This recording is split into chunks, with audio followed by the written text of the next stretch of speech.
فالصلاة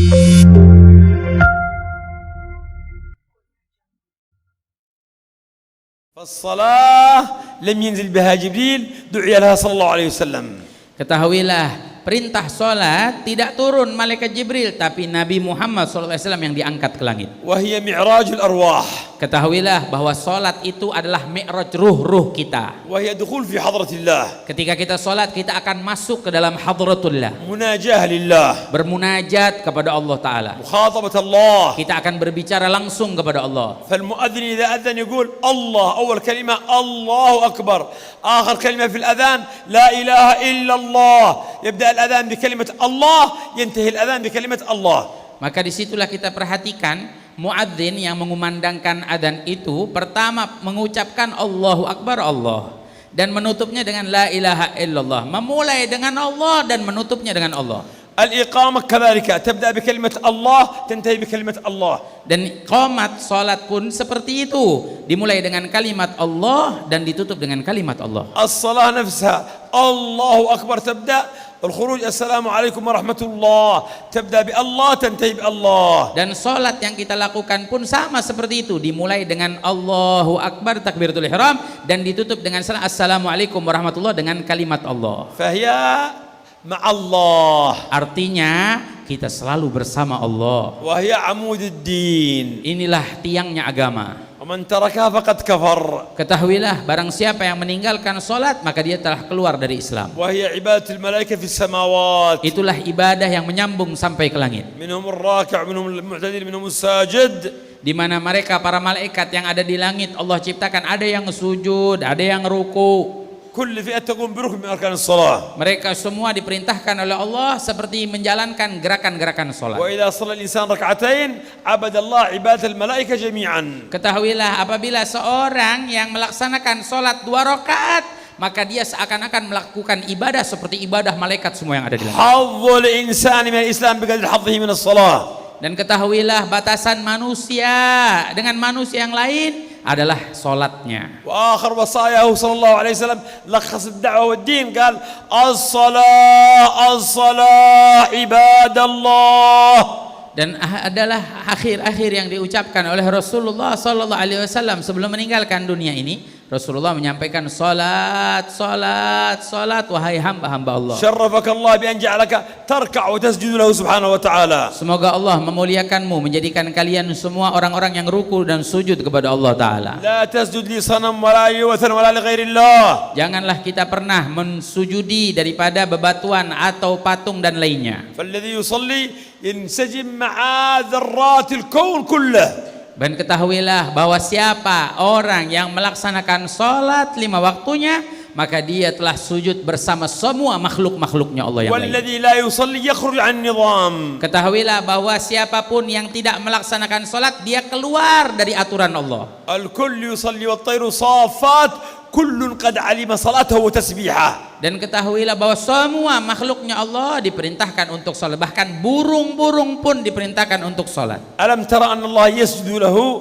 Apakah kalian tidak tahu bahwa mereka sujud kepada Allah? من في السماوات ومن في الأرض. Siapa yang ada di langit dan ada di bumi? والشمس Dan matahari, والقمر bulan, والنجوم bintang-bintang, والجبال gunung-gunung, والشجر dan pohonan, والدواب dan semua yang melangkah di atas muka bumi, hewan-hewan. وكثير من الناس Dan banyak dari manusia, وكثير حق عليه العذاب. dan mereka juga banyak di antara mereka yang mendapatkan siksa. شرف عظيم أن تقف بالصلاة بين يدي الله. Maka mulialah kalian yang punya ikatan dengan salat. ومن فاق عليك في الدنيا بسجدة فاق عليك في الجنة بدرجة. Ketahuilah, barang siapa di antara kalian yang sujud kepada Allah 1 sujud, maka tinggilah derajatnya di surga di sisi Allah 1 derajat. وتارك الصلاة ممقوت وعلى غير الإسلام يموت. Dan ketahuilah bahwa mereka yang meninggalkan salat celaka, bahkan bisa meninggal dunia dalam keluar dari Islam. أعظم حدث في الإسراء والمعراج الصلاة. Ketahuilah, paling indah dari peristiwa Isra Mi'raj ini adalah salat. نجدد عهدنا في المعراج بالصلاة. Maka mari kita sama-sama kita ikatkan hati kita, kita perbaharui keimanan kita dengan kita mari menjalankan salat. ولنعلم أن تارك الصلاة يلعنه كل شيء. Ketahuilah bahwa siapapun yang meninggalkan salat dilaknat oleh siapapun. وأن اليهود جميعا تنزل عليهم في اليوم لعنة فتكفيهم. Dan satu saja yang mendapatkan laknat dari orang lain, maka itu sudah cukup. والنصارى تنزل عليهم لعنة فتكفيهم. Orang Nasrani mendapatkan satu laknat, orang Yahudi mendapatkan satu laknat, sudah itu cukup untuk mereka keburukan. وتنزل على تارك الصلاة في اليوم 1000 لعنة. Ketahuilah, turun untuk orang yang meninggalkan solat satu hari 1000 laknat, bukan satu laknat lagi. الصلاة راحة الأرواح. Ketahuilah, solat itu adalah hubungan ruh, ikatan ruh. خروج من الهموم والغموم والكدر. Maka di mana orang yang solat itu akan keluar dari ruhnya segala kegelisahan, segala kejenuhan. كان صلى الله عليه وسلم إذا ضايقه أمر Rasulullah SAW apabila sempit, keadaan sedih keadaannya, إذا حزبه أمر فزع إلى الصلاة. Nabi SAW apabila dalam keadaan sedih, gelisah, maka Nabi SAW langsung menuju salat. أرحنا بها يا بلال. Sampai Rasulullah mengatakan kepada Sayyidina Bilal, beri aku ketenangan, kesenangan wahai Bilal. الصلاة شيء عظيم. Salat itu adalah perkara yang sangat agung. الحمد لله على نعمة أن شرفنا الله بأن جعلنا من الأمة الذين نصلي لله.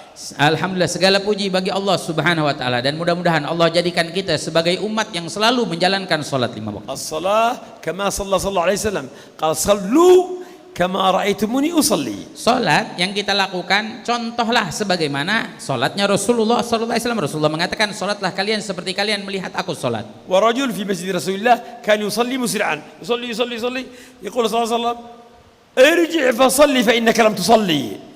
Pernah ada orang-orang yang mana datang masuk ke masjid Rasulullah, di antaranya orang yang sholat dengan segera, dengan berburu-buru, dengan cepat-cepatnya, sampai Rasulullah SAW menegurnya, kembalilah kau lakukan sholat, karena sesungguhnya engkau tidak sholat seperti itu. شرف الله الملايين. Allah Subhanahu wa taala memuliakan jutaan manusia من عهد الرسالة إلى اليوم dari zaman Nabi SAW sampai sekarang. نقلوا صلاة رسول الله شروطها أركانها سننها آدابها في كتب الفقه، فأنت إذا قرأتها كأنك ترى رسول الله يصلي أمامك، فهو يكون إمامك في كل صلاة. Kalian baca daripada kitab-kitab di dalam ilmu fikih yang menyebutkan tentang rukun salat, syarat salat, sunnah salat, pelajari itu agar apa? Kita mengetahui bagaimana salatnya Rasulullah SAW. Maka dengan kita mempelajari dan mengamalkannya, maka betul-betul imam kita yang kita ikuti adalah Rasulullah SAW. قد أفلح المؤمنون الذين هم في صلاتهم خاشعون. Allah Subhanahu wa taala berfirman, telah menang orang-orang yang beriman. Siapa? Mereka yang di dalam salatnya khusyuk.